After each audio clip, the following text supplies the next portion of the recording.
মোহতারাম হাজিরিন, আজ এই কথাগুলো আমি এজন্য বললাম, আমি শুরুতেই বলেছি রাষ্ট্র রাজনীতিকে বাদ দিয়ে আপনি ঘরের মধ্যেও পরিপূর্ণ ইমানদার থাকতে পারবেন না। গোটা দেশ যখন আগুনে পুড়ে আপনার ঘরে তখন আপনি নিরাপদে থাকতে পারেন না। গোটা মহল্লা যখন আগুনে পুড়ে ছারখার হয়ে যায়, আপনি এসি ছেড়ে দিয়ে এয়ার কন্ডিশনের মধ্যে আপনার ঘরে শান্তির ঘুম আপনি ঘুমাতে পারবেন না। এটাকে সংশোধন করতে হবে, এটাকে পরিবর্তন করতে হবে। এই কুফরি তন্ত্র মন্ত্রকে ভেঙে চুপিয়ে এটাকে বঙ্গোপসাগরে ভাসিয়ে দিতে হবে।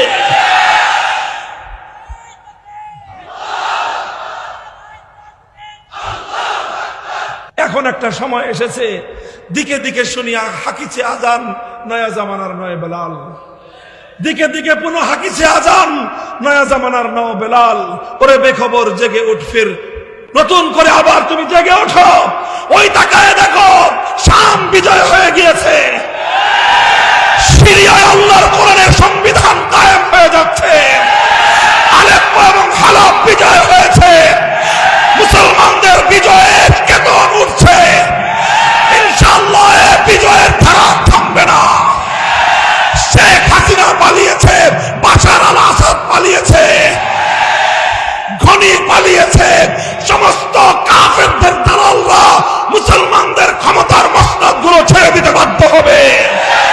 মুসলমানরা তৈরি হও, প্রত্যেকটা মুসলিম জনপদে আল্লাহর কোরআনের রাজ কায়েম করতে হবে।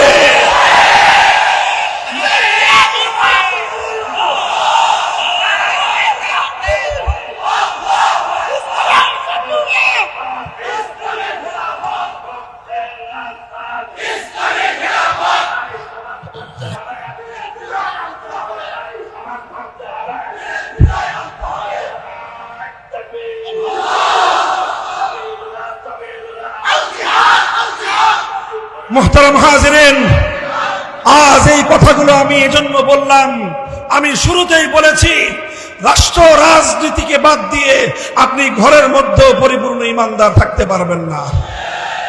গোটা দেশ যখন আগুনে পুড়ে আপনার ঘরে তখন আপনি নিরাপদে থাকতে পারেন না।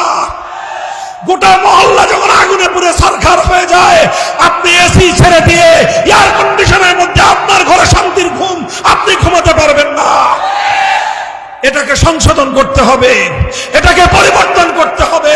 এই কুফরি তন্ত্র মন্ত্রকে ভেঙে চুপিয়ে এটাকে বঙ্গোপসাগরে ভাসিয়ে দিতে হবে।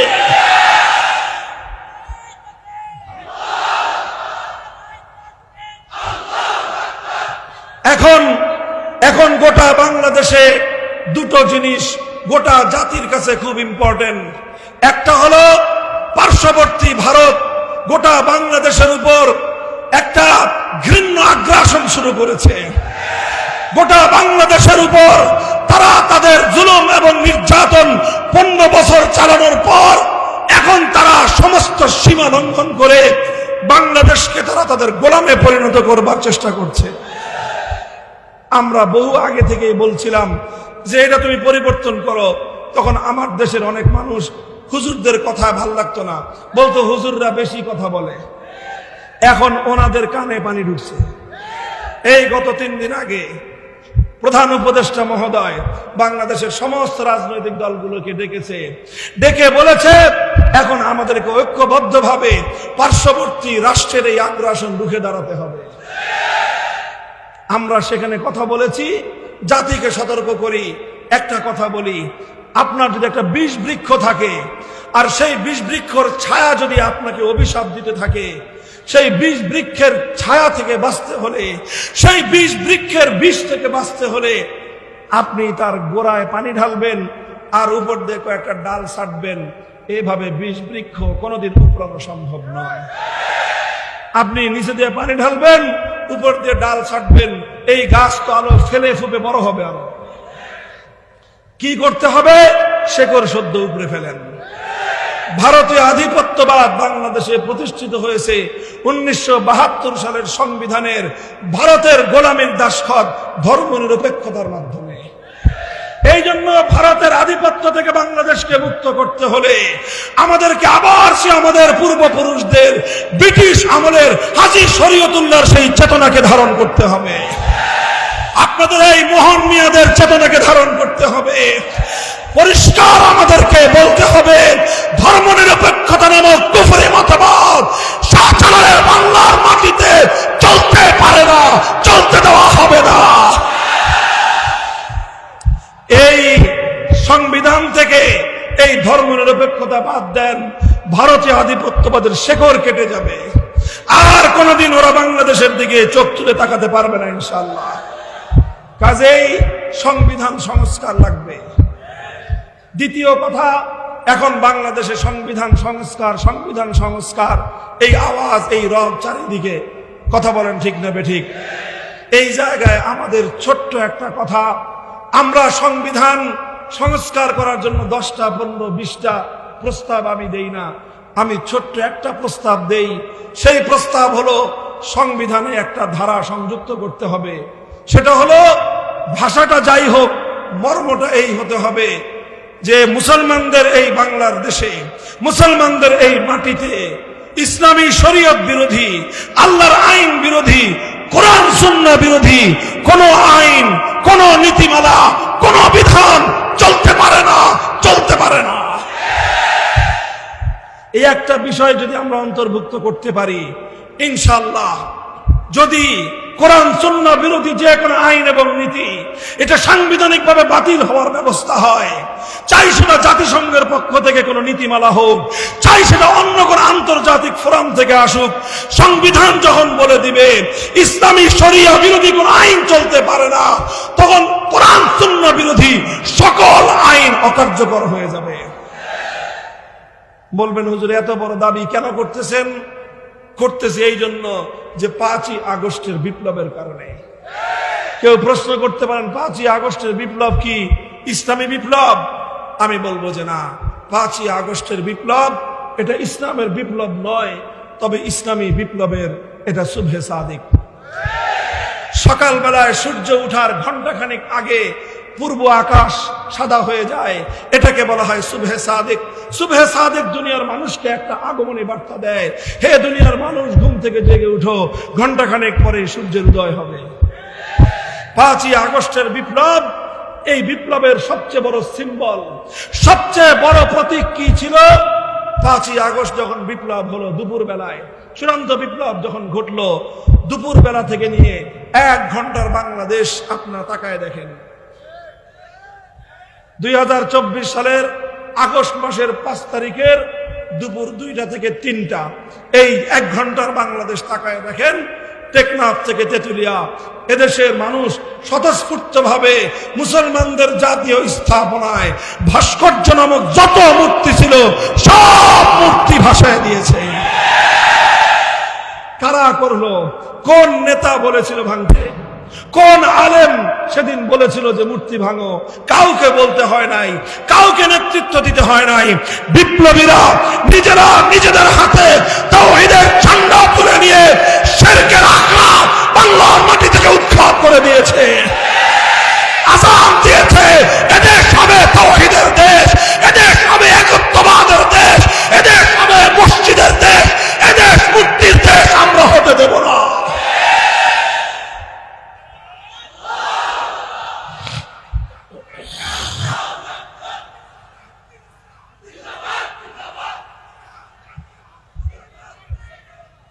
মুহতারাম হাজিরিন, কাজেই আমি আপনাদেরকে বলছি, আপনারা সবাই কোরআন সুন্নাহ বিরোধী কোন আইন বাংলাদেশে চলতে পারবে না এমন একটা ধারা সংবিধানে সংযুক্ত করার এই প্রস্তাবের সঙ্গে একমত?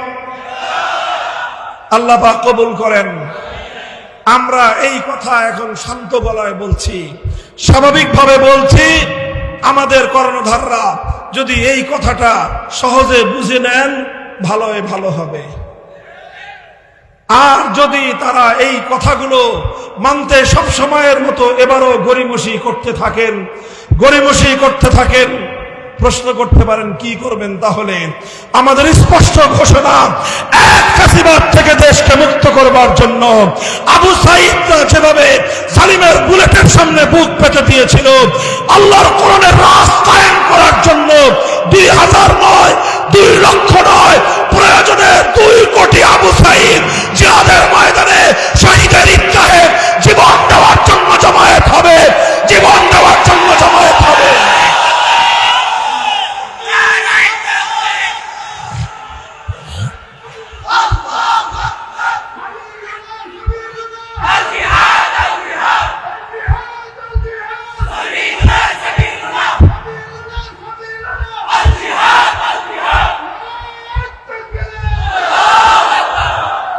আলহামদুলিল্লাহ, এখন আর বাংলাদেশের শুধুমাত্র কওমি মাদ্রাসার ছেলেরা নয়, স্কুল কলেজ ইউনিভার্সিটির সন্তানেরা একত্ববাদ এবং তাওহীদের শিক্ষা অর্জন করছে। তারা তাগুতি সমাজ ব্যবস্থার এই আগল ভেঙে তাওহীদের সোনালী রাজ কায়েম করার জন্য প্রতিটা বিশ্ববিদ্যালয়ের সন্তানরা তৈরি হচ্ছে। আউযু বিল্লাহি মিনাশ শাইতানির রাজীম। বিসমিল্লাহির রহমানির রহিম। আলাম তারা ইলাল্লাযীনা ইয়াজউমুনা আন্নাহুম আমানু বিমা উনজিলা ইলাইকা ওয়া মা উনজিলা মিন ক্বাবলিকা ইউরিদুনা আন ইয়াতাহাকামু ইলাত তাগুতি ওয়া ক্বাদ উমিরু আন ইয়াকফুরু বিহি ويريد الشيطان أن يضلهم ضلالا بعيدا. بارك الله لنا ولكم في القرآن العظيم ونفعنا وإياكم بالآيات والذكر الحكيم. اللهم صل على محمد وعلى آل محمد كما صليت على إبراهيم وعلى آل إبراهيم إنك حميد مجيد. اللهم بارك على محمد وعلى آل محمد كما باركت على إبراهيم وعلى آل إبراهيم إنك حميد مجيد.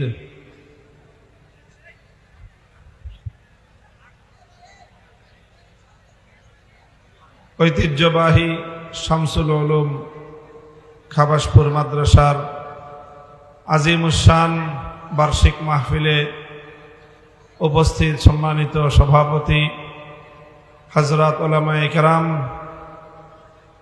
মাদ্রাসার সম্মানিত শিক্ষকবৃন্দ, ছাত্র বন্ধুগণ, বয়োজ্যেষ্ঠ আমার মুরব্বী সাহেবান ও সমবেত ইসলাম প্রিয়, কোরআন প্রেমিক, নবী প্রেমিক, তাওহীদি মুসলমান ভাই ও বন্ধুগণ, আল্লাহ পাক রব্বুল আলামিনের অশেষ শুকরিয়া, যেই মহান রব্বুল আলামিন আমাদেরকে উলামায়ে কেরামের এই মজলিসে মাদ্রাসার পবিত্র আঙ্গিনায় হাজির হওয়ার তৌফিক দিয়েছেন। নেক লোকদের সোহবতে জীবনের কিছু মূল্যবান সময় অতিবাহিত করার সুযোগ করে দিয়েছেন। এর উপর আবার বরেণ্য উলামায়ে কেরামের কাছ থেকে মূল্যবান দ্বীনি আলোচনা শুনবার তৌফিক দান করেছেন। রব্বে করিমের বড়ই মেহেরবানি। এই জন্য তার দরবারে কালেমাতুশ শুকরের হাদিয়া পেশ করি, আলহামদুলিল্লাহ। আমি আপনাদের সম্মুখে পবিত্র কোরআনে পাকের সূরাতুন নিসার ৬০ নম্বর আয়াতটি তেলাওয়াত করেছি। এই আয়াতটিকে সামনে রেখে কিছু কথা আমি আপনাদের সম্মুখে আরজ করার চেষ্টা করব। আমার কথা স্বাভাবিকভাবেই আপনারা জানেন, যারা আমার আলাপ আলোচনা শুনে অভ্যস্ত, যে সাধারণত সমাজ রাষ্ট্র রাজনীতির অসঙ্গতি নিয়ে কিছু কথা আমি বলে থাকি এবং এই কথাগুলি বলাকে নিজের ইমানি দায়িত্ব মনে করি। যদিও এতে অনেক মানুষ আমার উপরে বেজার হয়, তাদেরকে বেজার না করে যতটুকু বলা যায় সেটাও চেষ্টা করি, কিন্তু তারপরেও তারা তো বেজার হতেই থাকে। তাদেরও যেমন বেজার হওয়ার শেষ নাই, আমাদেরও বলার কোনো শেষ নাই। কাজেই সেই কথা, সময়ের প্রয়োজনীয় কথাগুলো তো আমাদেরকে বলতেই হবে, সেটা আমাদের দায়িত্ব, আল্লাহর পক্ষ থেকে প্রাপ্ত দায়িত্ব হয়ে নিয়েই আমরা এই কথাগুলি বলি। সমাজের যেখানেই অসঙ্গতি দেখা যাবে, যেখানেই ভুল বিচ্যুতি চোখে পড়বে, সেই বিষয়ে জাতিকে সতর্ক করা এটা আলেমদের সবচেয়ে বড় দায়িত্ব।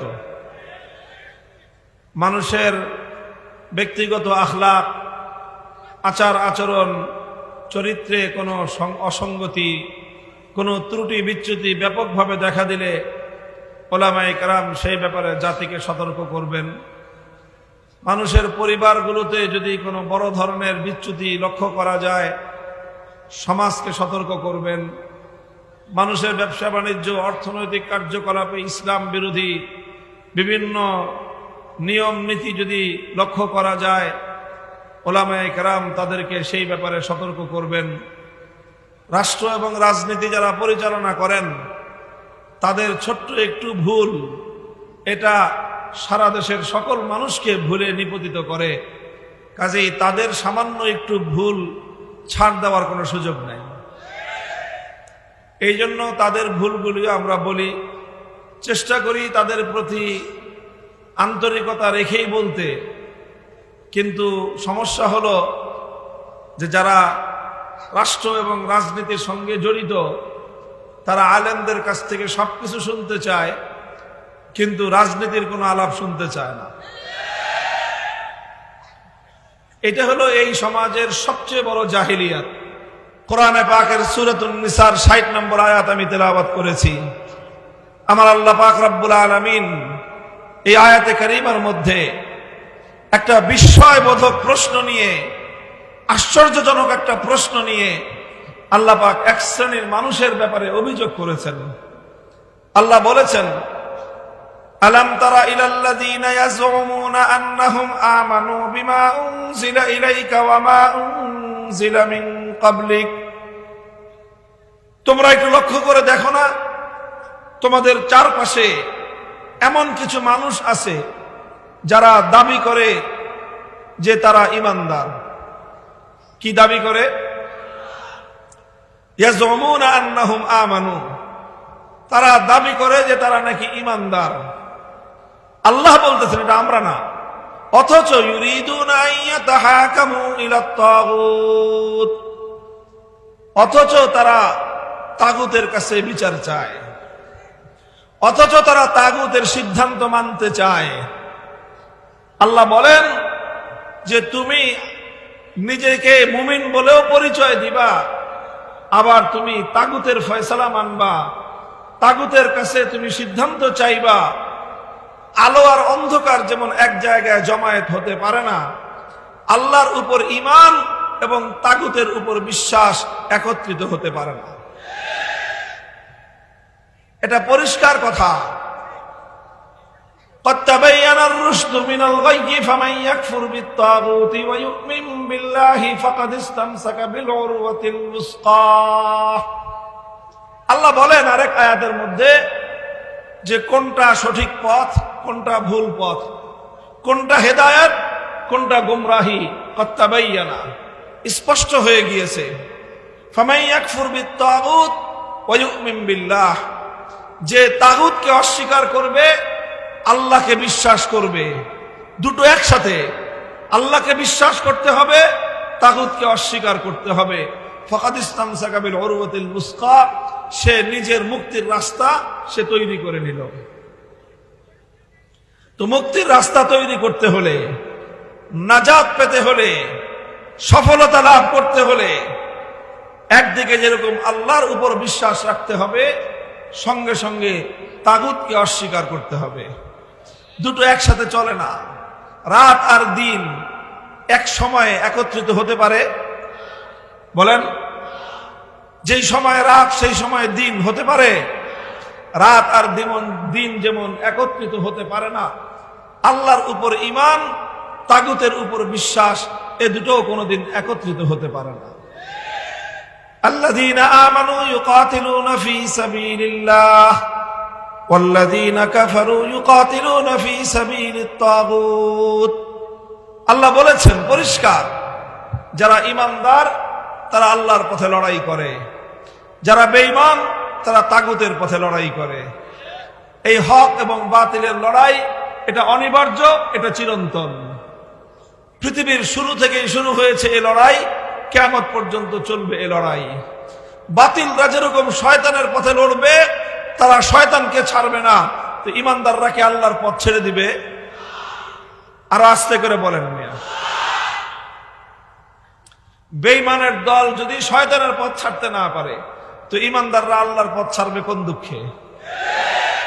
তুমি যদি শয়তানের জন্য জীবন দিতে পারো, তো আমি আল্লাহর জন্য জীবন দিতে আমার আফসোস কোথায়? শয়তানের পথে জীবন দিয়ে তুমি যাবা জাহান্নামে, সেখান থেকে তোমার নমনীয়তা নাই। আর তুমি চাও আমি আল্লাহর পথে জীবন দিয়ে জান্নাতে যেতে পারবো, সেখানে আমাকে তুমি নমনীয় হতে বলো? আমার তো নমনীয় হওয়ার কোনো সুযোগ নাই। ছাড় আমি দিতে পারবো না, ছাড় তোমাকেই দিতে হবে, রাস্তা তোমাকেই পরিবর্তন করতে হবে। মুহতারাম হাজিরিন, কাজে এই জন্য ঈমানকে বুঝতে হলে তাগুতকে চিনতে হবে এবং তাগুতের পথ পরিহার করতে হবে। কারণ তাগুত হলো স্বয়ং আল্লাহ পাক রব্বুল আলামিনের প্রতিদ্বন্দ্বী। তাগুত হলো আল্লাহর প্রতিদ্বন্দ্বী। আপনি আল্লাহকেও রাজি করবেন, আল্লাহর দুশ্মনকেও খুশি করবেন, একসাথে হতে পারে না। আল্লাহ ভি রাজি রহে, শয়তান ভি নারাজ না হো, এই ধরনের কোন ধোঁকাবাজির পথ ইসলামের মধ্যে নাই। মুহতারাম হাজিরিন, এই জন্য এই বিষয়টা আমি একটু খোলাসা করব যে তাগুতের পথ আমাদেরকে অবশ্যই পরিহার করতে হবে। এতক্ষণ ধরে আপনারা শুধু বারবার একটা শব্দ শুনতেছেন, তাগুত তাগুত তাগুত। এই শব্দটা কি, কি এর অর্থ, এটা হয়তো আপনাদের অনেকেরই জানা নেই, অথবা অনেকেই বুঝতেছেন না। এটার কারণও যে আমরা এই তাগুতের পরিচয় আপনাদের সামনে তুলে ধরি নাই। অথচ কোরআনে পাকের মধ্যে অসংখ্য জায়গায় আল্লাহ পাক রব্বুল আলামিন এই তাগুতের কথা বলেছেন। তাফসীরের কিতাবগুলোর মধ্যে কদিমান ওয়া হাদিসান সর্বযুগের মুফাসসিরিন কিরামগণ কোরআনের ব্যাখ্যা করতে গিয়ে বারবার তারা তাগুতের পরিচয় তুলে ধরেছেন। এই সকল মুফাসসিরদের আলোচনার সারসংক্ষেপ, তাগুতের যে সংজ্ঞা, এর যে পরিচয়, ডেফিনিশন, সেটা যদি আমি সংক্ষিপ্ত ভাষায় আপনাদেরকে বোঝাতে চাই, তাহলে আমি আমার ভাষায় যে কথাটা বলতে পারি সংক্ষেপে আমি বলছি, এরপরে আমি আমার মূল কথার দিকে চলে যাব। আপনারা আগে প্রথমে একটা কথা বুঝেন, গায়রুল্লাহ চিনেন আপনারা? কাকে বলে? গায়রুল্লাহ মানে কি? আল্লাহ ছাড়া। গায়রুল্লাহ মানে আল্লাহ ছাড়া। এই মহাবিশ্বের মধ্যে আল্লাহ হলেন এক এবং একক। আল্লাহ ছাড়া যা আছে সব কি? গায়রুল্লাহ। আল্লাহ ছাড়া যা আছে সব, আসমান কি? গায়রুল্লাহ। জমিন কি? ফেরেশতা কি? মানুষ কি? জিন? গায়রুল্লাহ। নবী, ওলি, রাজা, বাদশা সব সব গায়রুল্লাহ একদিকে, আর আল্লাহ এক এবং অদ্বিতীয় একক, তিনি আরেক দিকে। আল্লাহ হলেন এক, আল্লাহ ছাড়া যা আছে সব হলো গায়রুল্লাহ। গায়রুল্লাহ বুঝলেন? তো যে কোনো গায়রুল্লাহকে যদি আল্লাহর স্থানে বসানো হয়, যে কোনো গায়রুল্লাহকে যদি আল্লাহর স্থান দেওয়া হয়, আল্লাহর আসনে বসানো হয়, সেই গায়রুল্লাহকেই বলা হয় তাগুত। কথা বোঝা গেল? যে কোনো গায়রুল্লাহ, তাকে যদি আল্লাহর আসনে বসানো হয় সেই গায়রুল্লাহকে বলা হয় তাগুত। যেরকম দৃষ্টান্ত হিসেবে বুঝেন, ইবাদতের একমাত্র মালিক কে? লা ইলাহা ইল্লাল্লাহ, নেই কোনো মাবুদ এক আল্লাহ ছাড়া। তো এই যে লা ইলাহা, একমাত্র মাবুদ কে? আল্লাহ। সুতরাং ইবাদতের মালিক, ইবাদতের উপযুক্ত একমাত্র কে? এখন এই ইবাদত যদি আপনি আল্লাহকে না দিয়ে অন্য কাউকে দেন, যে কাউকে দেন, যে কোনো গায়রুল্লাহকে দেন, কোন দেব দেবতাকে দেন, কোন মরা দেবতাকে দেন, অথবা কোন জিন্দা দেবতাকে দেন, অন্য কারো যদি আপনি পূজা করেন, অন্য কারো যদি কেউ ইবাদত করে, তাহলে যার ইবাদত করা হলো তাকে আল্লাহর আসনে বসানো হলো কিনা?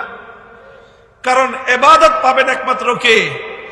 আপনি আল্লাহকে ইবাদত না দিয়ে যখন আপনি দুর্গাকে পূজা করলেন, আল্লাহকে ইবাদত না দিয়ে যখন আপনি কালী অথবা সরস্বতীকে পূজা করলেন, তখন আপনি দুর্গাকে, কালী অথবা সরস্বতী ইত্যাদি দেবদেবতাগুলোকে আপনি আল্লাহর আসনে বসালেন। তো যেই গায়রুল্লাহকে আল্লাহর আসনে বসানো হয় সেই গায়রুল্লাহকে বলা হয় তাগুত। পূর্বের যুগে মানুষ লাত, মানাত, উজ্জা, হুবাল এই সকল দেবদেবতার পূজা করত। সেই যুগে লাত, মানাত, উজ্জা, হুবাল এরা ছিল তখনকার তাগুত। আজকের যুগে মানুষ দুর্গা, সরস্বতী, কালী ইত্যাদি মূর্তিগুলোকে পূজা করে, এগুলো হলো এই যুগের তাগুত। কথা বোঝা গেল? তো আপনার একজন মানুষ যদি ইমানদার হতে হয়, সর্বপ্রথম তাকে আল্লাহর একত্ববাদকে বিশ্বাস করতে হয়, সর্বপ্রথম তাওহীদকে বিশ্বাস করতে হয়। কথা বলেন ঠিক না বেঠিক? এই যে ইবাদতের মধ্যে আল্লাহর সঙ্গে অন্য কাউকে শরীক করা যাবে না, কাউকে শরীক করা যাবে না, এইভাবে আল্লাহর যদি কেউ ইবাদত করে তাহলে তাকে বলা হয় একত্ববাদী, আর এটাকেই বলা হয় একত্ববাদ। এটাই হলো তাওহীদ। এই তাওহীদকে বলা হয় তাওহীদ ফিল ইবাদাহ। কি বলা হয়? তাওহীদ ফিল ইবাদাহ, অর্থাৎ এটা হলো ইবাদতের মধ্যে আল্লাহর একত্ববাদ। ইবাদতের মধ্যে আল্লাহর একত্ববাদ, যে ইবাদত হবে একমাত্র কার জন্য? আল্লাহ ছাড়া অন্য কারো জন্য যদি ইবাদত করা হয়, তাহলে যার জন্য ইবাদত করা হবে তাকে বলা হবে তাগুত, আর যে ইবাদত করবে তাকে বলা হবে মুশরিক। মুহতারাম হাজিরিন, এটা আমি বুঝালাম মূল কথা বোঝানোর জন্য। কারণ আলহামদুলিল্লাহ মুসলমানদের মধ্যে এতটুকু সুদবোধ আছে যে আল্লাহ ছাড়া অন্য কারো পূজা করা যাবে না, আল্লাহ ছাড়া অন্য কাউকে সাজদা করা যাবে না, আল্লাহ ছাড়া অন্য কাউকে ইবাদত করা যাবে না। এই জন্য মুসলমানরা যদি দেখে যে কাউকে, কোন মুসলমানকে, যে সে দুর্গার সামনে গিয়ে মাথা নত করে আসে, তো মুসলমানরা ওর ব্যাপারে কঠোর সিদ্ধান্ত নিবে যে তুই মুসলমান হয়ে দুর্গার সামনে গেলি কেন? কথা বলেন ঠিক না বেঠিক? আরে দুর্গা তো দুর্গা। কোন মুসলমানকে যদি আরেক মুসলমান দেখে যে ও কবরের সামনে গিয়ে সেজদা করতেছে, কোন পীরের মাজারে গিয়ে সেজদা করতেছে, তাই তো মায়ের একটা মাটিতে পড়ে না। যে তুই কবরে সেজদা করলি কেন? সেজদা পাবেন একমাত্র কে? আল্লাহকে বাদ দিয়ে তুই কবরকে সেজদা করলি কেন? আল্লাহকে বাদ দিয়ে তুই পীরকে সেজদা করলি কেন? আল্লাহকে বাদ দিয়ে তুই গায়রুল্লাহর সামনে মাথা নত করলি কেন? মুসলমানের কাছে এক আল্লাহ ছাড়া অন্য কারো ইবাদত গ্রহণযোগ্য নয়। কেন? কারণ মুসলমানরা একত্ববাদে বিশ্বাসী, মুসলমানরা তাওহীদ ফিল ইবাদাহ, ইবাদতের মধ্যে আল্লাহর একত্ববাদকে বিশ্বাস করে। ইনশাআল্লাহ বাংলাদেশে নতুন সুবহে জাদিদ আমরা দেখতে পাবো। আল্লাহ পাক রব্বুল আলামিন আমাদেরকে সেই সুদিন দেখার তৌফিক দান করুন। আমার দেশটা যেন সত্যিকার অর্থেই হাজার বছরের মুসলমানদের স্বপ্নের, আকাঙ্ক্ষার, চিরদিনের সেই তামান্নার বাস্তবায়ন করে আল কোরআনের বাংলাদেশ হয়ে উঠুক। আল্লাহ পাক আমাদের সকলকে কবুল করুন, তৌফিক দান করেন। ওয়া আখিরু দাওয়ানা আলহামদুলিল্লাহি রাব্বিল আলামিন। সুবহানাল্লাহি ওয়া বিহামদিহি।